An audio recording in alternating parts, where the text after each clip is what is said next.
Hello, everyone. I am Sabrina Meyers from Hot Hospitality Exchange, and welcome to our last video podcast series episode of Eventprofs What's Next. And I am ending the year on a high.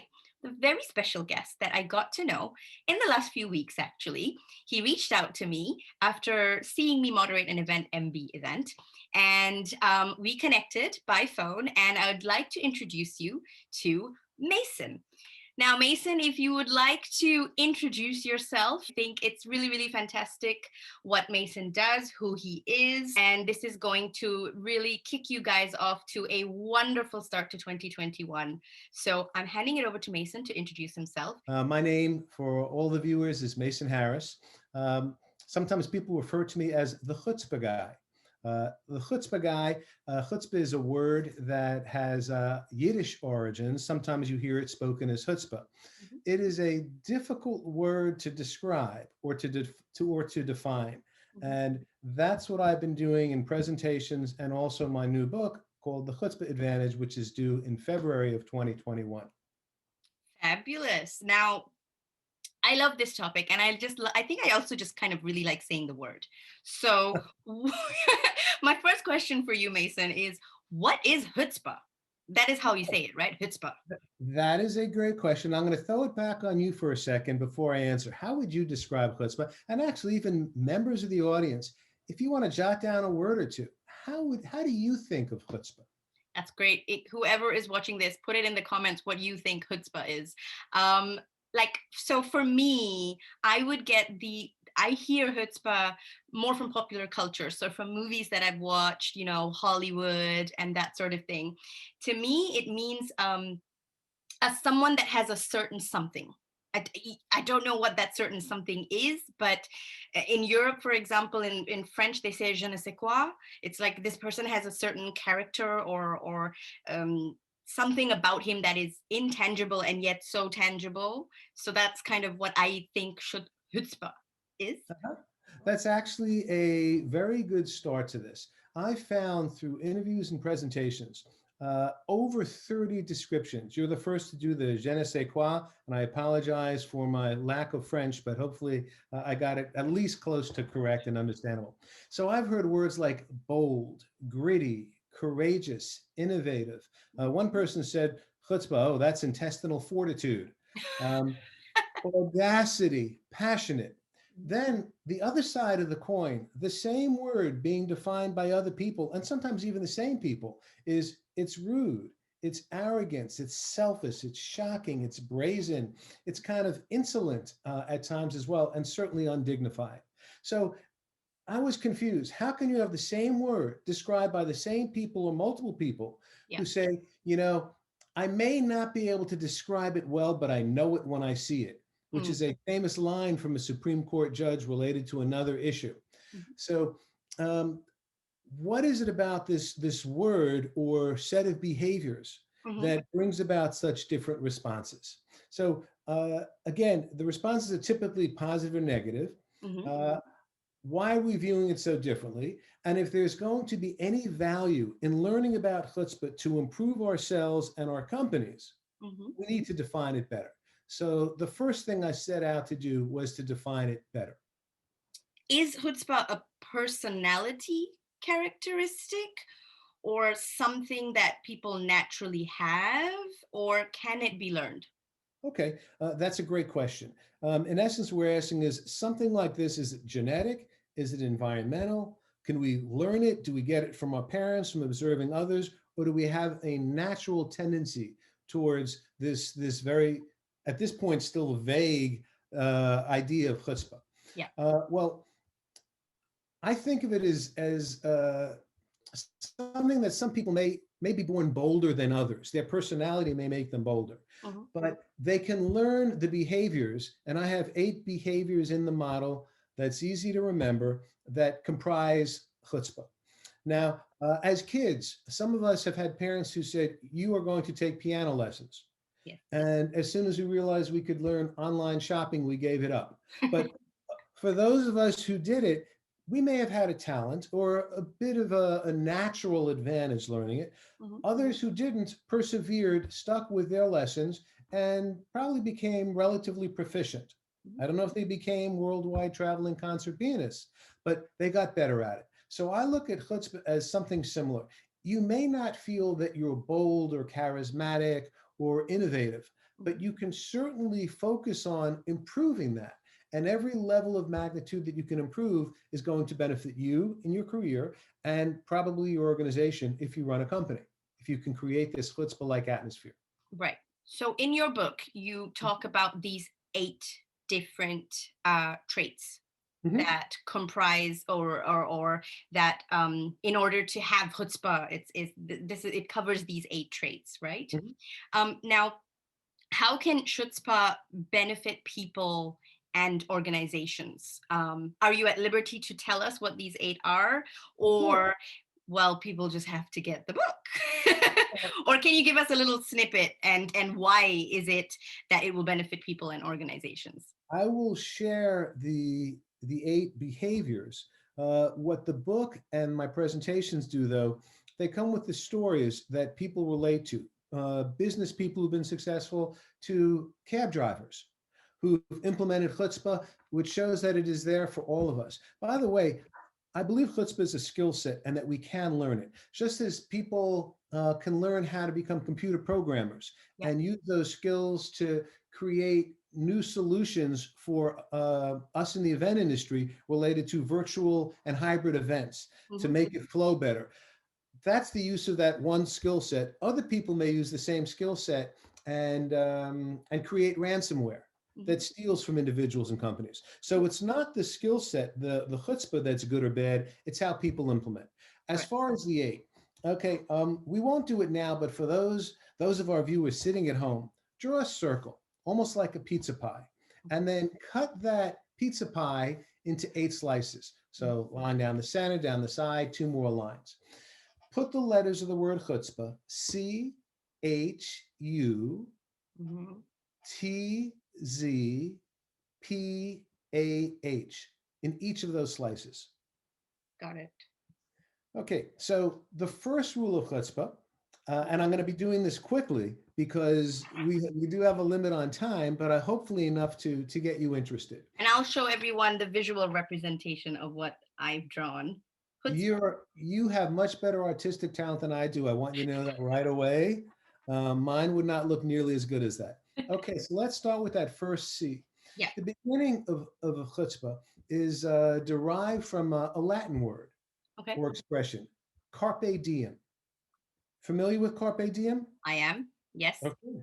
It is about seizing the day, seizing the moment, not letting things happen to you, but taking control of those things that are within your control. So let's take it back to our industry.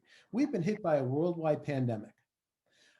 Conferences, meetings, incentive get-togethers, they've all been shut down worldwide. There are a handful of places that are opening up.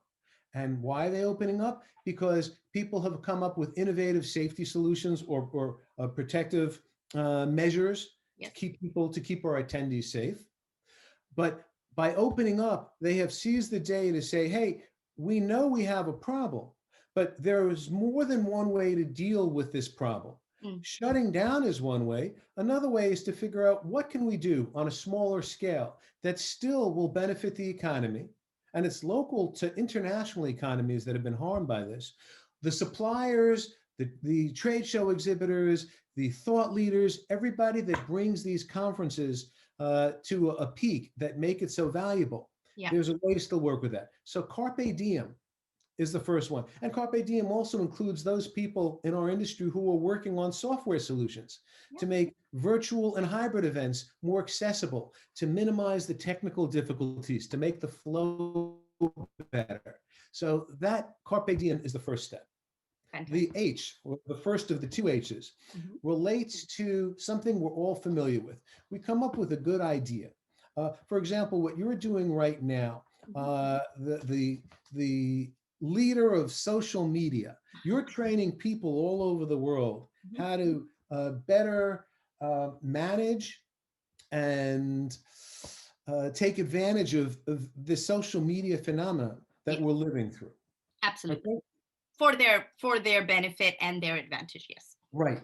Now, I don't know your background or how you got started in this, but I do know that when people come up with good ideas, there are a number of people, well-meaning, who say, oh, that's going to be a lot of work, or that's not going to work. Or there's so many people doing that already. It's so hard to differentiate yourself.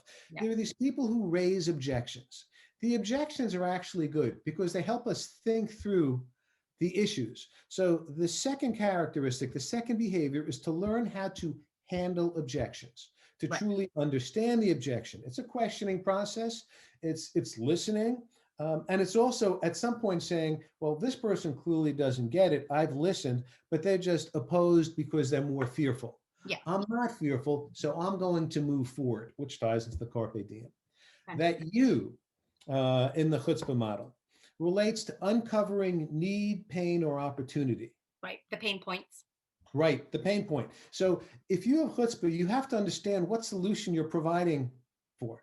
Right? Yeah. If you don't understand the need, if you don't understand the pain, or if you don't recognize that there's a new opportunity out there that you can address that nobody else has addressed yet.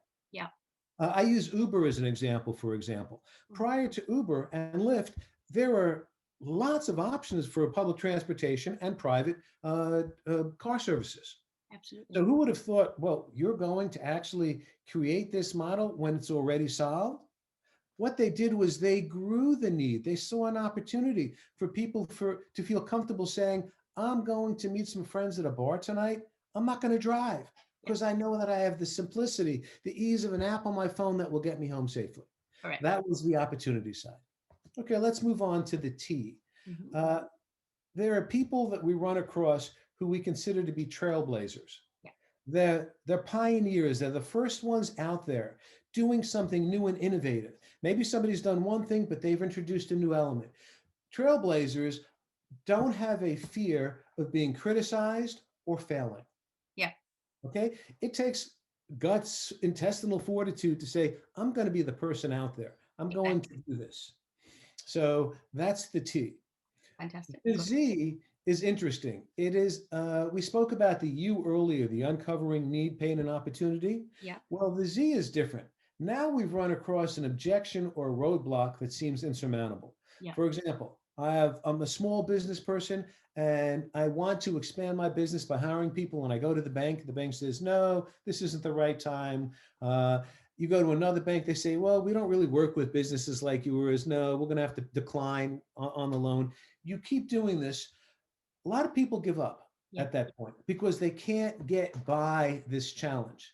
Z is zigzag. Find a solution around that. You go under, above, around. I use the example of Pac-Man, a game that so many of us are familiar with from our youth, that there are levels and you have to avoid those ghosts that eat you. You find nourishment. And then when you solve the problem, you move to the next level. Well, zigzagging is like that. One example I use in the book is an author whose book was rejected by 12 publishers. Mm-hmm. The 13th publisher said, you know, I'm not quite sure this works for us. We don't really do children's books, but let me give it to my daughter and see what she thinks. Yeah. Well, a day later, the daughter came back and said, this is the best thing I've ever read. When can I get the rest of it? Or when's the next book coming out? Yeah. For our viewers, who do you think that author was? Who do we? I mean, I know who it was. Okay. But and who do we think it is? And obviously, if this was a live series, this would be interesting to see what comes in. But I will let everyone know. It is J.K. Rowling, correct? Absolutely. J.K. Rowling, if she had given up after the first, the second, the third, and by the way, by the time people get 3 rejections, I don't know what very high percentage of them have already given up. To go on to the 13th, and I have no doubt she would have gone to the 14th, the 15th, the 16th, because she felt her book was that good. And it was. It changed it changed everything in children's literature, everything. Reading habits of all these people who had forgotten how to read. They were never motivated to read. And suddenly they were, get me the new book, 800 pages at a time. It was truly a phenomenon. Absolutely. So that's an example of the zigzag. The P in chutzpah stands for something that drives all of us that know that life is not just about ourselves. It's bigger than ourselves. And that's our purpose. Yes. Now, we can have many purposes. they can be our family, they can be the work we're so involved in, but having a purpose, focusing on that purpose when things get tough. And I give examples there in my book as well that people can relate to. Yes. Having that purpose gives us the ability to say, I can deal with the rejection, I can deal with the pain, emotional and in some cases physical, but I'm going to get through this because there's something on the other side that I need, that I Yeah, have to accomplish. Now, absolutely. this of course assumes that bad luck doesn't interfere, but Mm, purpose gets you through. yeah. The A in chutzpah relates to a problem that so many people have. Uh, they're faced with a couple of decisions. And for many of us, it's easier to say, well, if we wait a little while, maybe some of these options will work themselves out. Yeah. And if we wait a long time, it'll probably get solved. Maybe not the way they want, but at least they won't be criticized for making the wrong decision, for choosing the wrong option. So the A has to do with ambiguity Mm, and eliminating or minimizing the ambiguity in the decisions we face at work and in life. It's better, we're better off controlling that ambiguity, making the decision. And yeah. also we need to differentiate between the types of decision. Some decisions are easy to, Jeff Bezos refers to it as there are one-way swinging door decisions and two-way swinging doors. In a Yeah. two-way swinging door, make the decision, you go through that doorway. If it doesn't work out, you come back and you make the next decision. Okay. Yeah. The one-way swinging door basically says that this is serious. You won't be able to step back because of the commitment that you've made. Got it. Yeah. Okay. And then the last H has to do with humility, Mm, which basically, I read one dictionary definition on the web, which says it's a low sense of self-esteem, and I completely disagree with that. no, I associate it to something extremely positive. It's Yeah, nothing negative at all. right. So I write about humility as one, when you mess up, make the sincere apology to the people that you've messed up. Yeah. Okay. Yeah. That's the first thing in rebuilding relationships and moving forward. Two, if you're the person that's been harmed by somebody else's action and you get a sincere apology, as much as you don't want to, well, okay, Acknowledge it. right.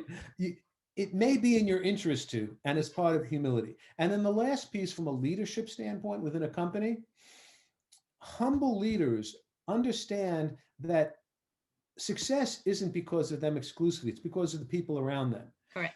So there's an old adage that success has a million fathers and failure is an orphan. Everybody claims credit for success. Well, when you're successful and it's your team that helped bring you there, be sure and save that and share that credit. So Absolutely. that's in a nutshell, but it really doesn't get into the stories, the occasional jokes, some of them even funny, that I've written in my book. Yes. Uh, and then the presentations also are fun because they're interactive. Brilliant. Now, so I'm very excited to read it myself. Absolutely. And I think those are 8 very, very interesting personality traits and also um, how powerful, how powerful um, would those 8 traits coming together make and how can we in the event industry benefit from implementing chutzpah? Okay. Also, a very good question. Individually, Mhm. there are times, say, in a group environment where someone else seems to dominate. Yeah. And we may have a very good idea, but we have learned that as soon as I say this, one or two things is going to happen. That person is going to say, that'll never work. And once again, take command of the conversation. Yeah. Or that person will say, yeah, I originally had that idea. Suddenly they're taking credit for your unique solution to a problem you're all facing. Mhm. So people sit back. They don't always share. They don't stand up for themselves. Chutzpah is actually standing up for oneself Yeah. and sharing things that benefit themselves, but also others in the process. From a company standpoint, if you create a culture of chutzpah where people don't fear saying the wrong thing in a meeting, Mhm. that somebody's going to say, forget, there goes his career, Yeah. right? If we have that worry, we're less likely to speak up. Yeah. Yet we all have good ideas. We all have unique experiences that will contribute to a solution. Organizations, if I was to ask you, can you think of either a person or an organization that has chutzpah? Who might it be? And actually, this is for our viewers as well. Who do you think of? Who can you think of that stand out? I would say design hotels for me, Okay. particularly because they are very bold since the very beginning in terms of their product and what they're putting out in the world. Mhm. And they go on a different tangent altogether, and they've been committed and stuck to that tangent throughout. And they consistently keep innovating and inspiring and leading the way. And for me, that's probably a brand that definitely has chutzpah, because it's aspirational to a certain point, you know. Mhm. It's an aspirational example of a brand, I think, personally, for me. Okay, that works very well. There's one person that we're all familiar with. I don't care where in the world you're watching this video. You've probably heard of Elon Musk. Yes. Okay, Elon Musk is in a category, aside from the eight behaviors, by the way, I also have six different types of chutzpah. I Oh. put him in a category of chutzpah on steroids. In Right. that it doesn't matter what he's done, something else is coming along because his mind, his ability to put together a team, engage with them, motivate them to uncover solutions is truly remarkable. So there is win-win chutzpah, which is what you and I do. We've created our companies or our platforms, in my case, this book and my speaking presentations, to benefit others while at the same time benefiting ourselves. Yes. Okay. And there's nothing wrong with that. That's what makes everybody wealthier in knowledge and in their ability Collaboration. to online shopping again. We see we're Exactly. back to that old example. So, so the ability, the win-win chutzpah is a very common form and very productive. Chutzpah on steroids takes that to a different level. So I was asked, so give me an example of somebody who may come from very humble beginnings who has chutzpah. And I said, let's take an immigrant to the United States, this land of opportunity Yeah. that people frequently see the country as. They come here and then they open up a franchise restaurant, Yeah. say Subway. Yeah. That took chutzpah. Yeah. Okay. I don't know their level of education. I don't know their background, but what they've said is, I think I can do better in this environment by controlling my destiny. Yeah. I will work hard. I'll work 80-hour weeks, but I'll provide for myself, my family. That's chutzpah. Now, if Elon Musk today was to open a Subway franchise, I would not consider that chutzpah. No. Okay, unless if he opened it on the moon. Okay, and was delivering to the space station. Yeah. That would be chutzpah for Elon Musk. And that would But be very Elon Musk.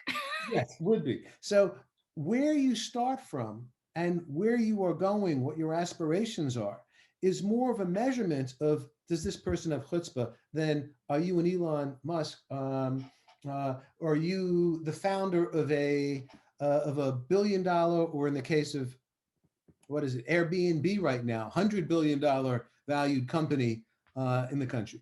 Yes, you are, but they're different levels and it doesn't take away. So that's why my examples in the book include people from ordinary walks of life, as well as people who are tremendously successful and everything in between. Fantastic. Well, thank you so much, Mason, for that and enlightening us all on chutzpah. And it's Uh-huh. been very exciting to get to know the Chutzpah Guy for me personally. Just everyone else watching, thank you so much for watching this episode with myself and Mason. If you want to get in touch with Mason, he is on LinkedIn. I have tagged him in my post, as well as his page is the Chutzpah Guy. He has a website.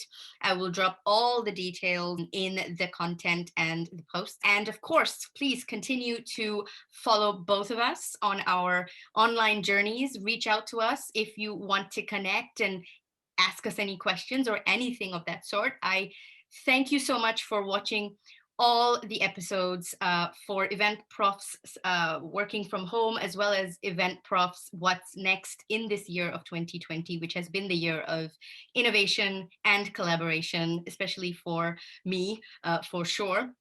And I wish you all a wonderful end to 2020 and an incredible start to 2021. I know it's going to be an amazing year for each and every one of you. You just have to find your chutzpah So you got to get a copy of the book that is hopefully coming out in February around Follow Mason to stay updated on that.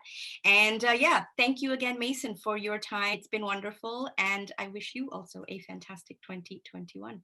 Sabrina, thank you for speaking with me. Thank you also for everything you do for all the people in our industry who are trying to work their way through this mess.